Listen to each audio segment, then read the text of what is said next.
Essay 11 The Outward Journey. After the inward journey of our spirit, the moon is the next Dantesque stopping point for the modern myth, aiming for the further planets of the solar system. There is nothing earthly about this conversation where the Earth is termed a paradise or an oasis in space. Man, Campbell argues, is filled with the spirit of exploration and preoccupied by the awe and wonder directed at the magnitude and order of the heavens.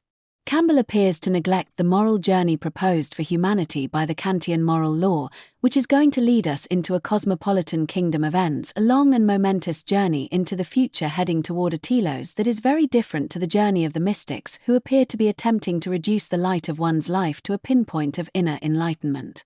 Ancient Greek philosophy certainly would not regard the life of a mystic as falling under the heading of a good-spirited, flourishing life.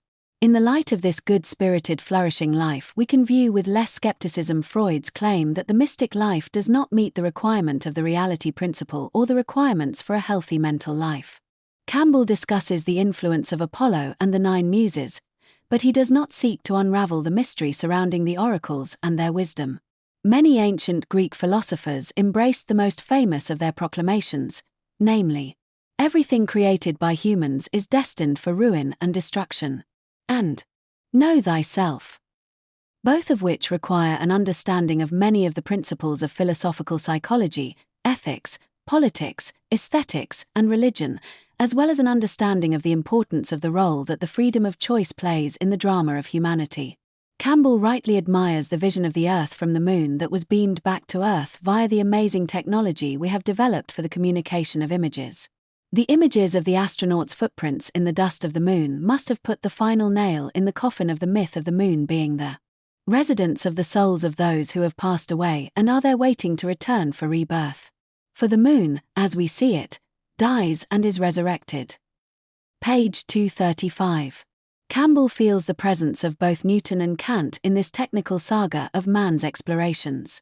The Copernican revolution, it is argued, proposed a universe in which the imagination was needed to apprehend the enormity of what could be perceived. What was happening in front of our eyes on the television screen was the substitution of a scientific imagination for the imagination of an artist tied to a mortal coil. Indeed, it was both Newton and Kant that provided us with the philosophical foundations for this experience by convincing us with their power of reasoning that mathematical calculations and judgments about space have a universal character and use our a priori knowledge of space and time. The laws of space and time are akin to the moral law which, according to Kant, is also capable of evoking feelings of awe and admiration in us. Campbell half acknowledges the importance of this by claiming, we ourselves are no less mysterious. In searching out its wonder, we are learning simultaneously the wonder of ourselves. That moon flight as an outward journey was inward into ourselves. Page 239. Campbell then seeks to investigate the origins of our interest in artifacts and begins with Peking Man, Sinanthropus, using fire for warmth, light and protection circa 400,000 years ago. This was also read mythologically to be a moment in which we displeased the gods by receiving the goods of the fire stolen from them. Prometheus, we know, was the thief and he was punished for this crime quite severely. In harnessing the power of fire, man embarked on his journey, a journey that, thanks to the use of his powers of imagination and thought, would make him the best of the animals. Powers which would enable him to become almost anything he wanted to be. A lion has to be a lion all his life, a dog to be a dog. But a human being can be an astronaut, a troglodyte, philosopher, mariner, tiller of the soil, or sculptor. He can play and actualize in his life any one of any number of hugely differing destinies. Page 242. Campbell elaborates upon this by paradoxically claiming that man's choices will not follow either reason or common sense. Rather, passions and excitement will be the primary motivators of human psyche. This might have been the case insofar as pre-civilized man was concerned, but once the power of his imagination began to expand his life horizons, and was subjected to categories, principles, and laws, the older covenants made with the animal and plant worlds became less important. At this point, the monumental covenants made with his fellow man in the form of civil laws, the arts, the sciences, and philosophy became more valued activities. Campbell claims that each individual form of human psyche is unique and will therefore follow its own unique inner laws which will determine the form the individual's life will take. Campbell's implication is clear. These unique laws will be more important than that aspect of man's being in the world which makes him a part of a larger community. Both Plato and Aristotle, however, pointed to the limitations of a life in which extreme choices are generated by an unregulated imagination and passions. What these philosophers and their followers, e.g. Kant, emphasized was the importance of actualizing a number of psychological and mental powers that include language, understanding, judgment and reason. All these powers are necessary for the development of a large array of sciences that Aristotle categorized in terms of the theoretical, practical and productive sciences. Campbell addresses the issue of the status of modern science and its differentiation into specializations. Today, as we all know, such thoughts and forms are of a crumbling past and the civilization dependent upon them in disarray and dissolution. Not only are societies no longer attuned to the courses of the planets, sociology and physics, politics and astronomy are no longer understood to be departments of a single science. Page 243. There are many different kinds of science being taught in universities, and the principle of specialization has perhaps usurped the role of the ideal of the universal element of knowledge, laws, and principles. This point, however, runs contrary to the presuppositions of myth that often do not mesh with certain scientific principles. Campbell claims that myth has taught us that there are no laws out there that are not right here, no gods out there that are not right here, and not only here, but within us, in our minds. Page 244. The above could well be an implication of both hylomorphic and critical philosophy, with certain reservations, and moreover teaches us to distinguish between kinds of laws and principles which in philosophy occurs via the use of the categories of understanding a judgment as well as the logical principles of non-contradiction and sufficient reason. Time, of course, has been a concern for philosophers throughout the ages. Kant claimed that time was an a priori form of intuition that belongs to the faculty of sensibility, which essentially provides the sensible content used by the faculty of understanding. Sensible items in motion in the external world for both Aristotle and Kant call for temporal measuring activity, which occurs in terms of before and after, in accordance with Aristotle's definition of time.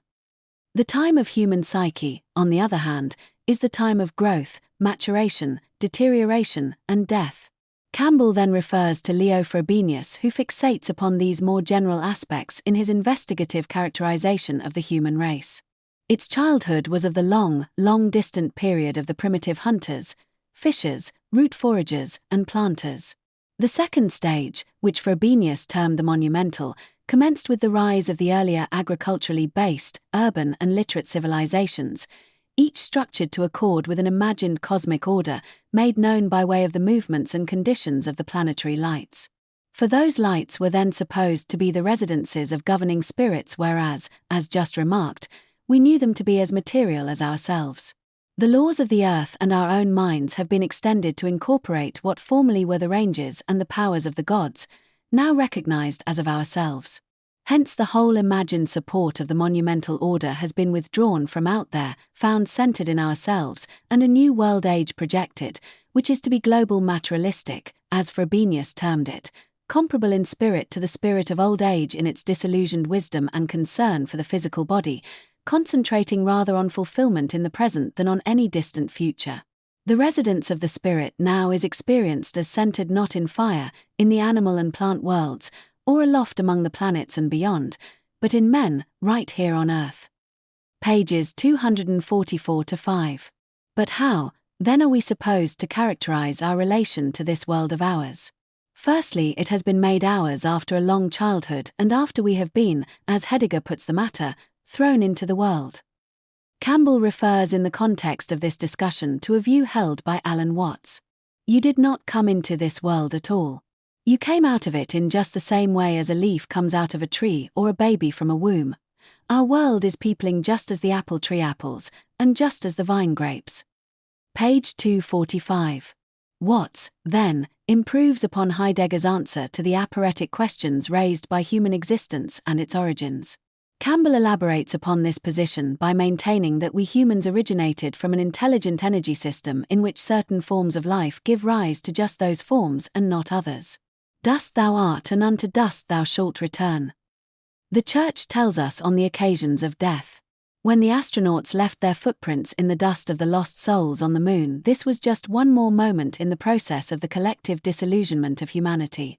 Aristotle referred to several different forms of such, plant, animal, and human, all of which shared the characteristics of birth, life activity, and death. Animals have the form of plant life within, as the human forms have both animal and plant life systems within themselves. Trees have the form of plant life that most interests us humans, and throughout history and poetry, they have been referred to sympathetically. Standing tall in the midst of a storm that tests the strength of their roots, they do not move and stand stoically unmoved.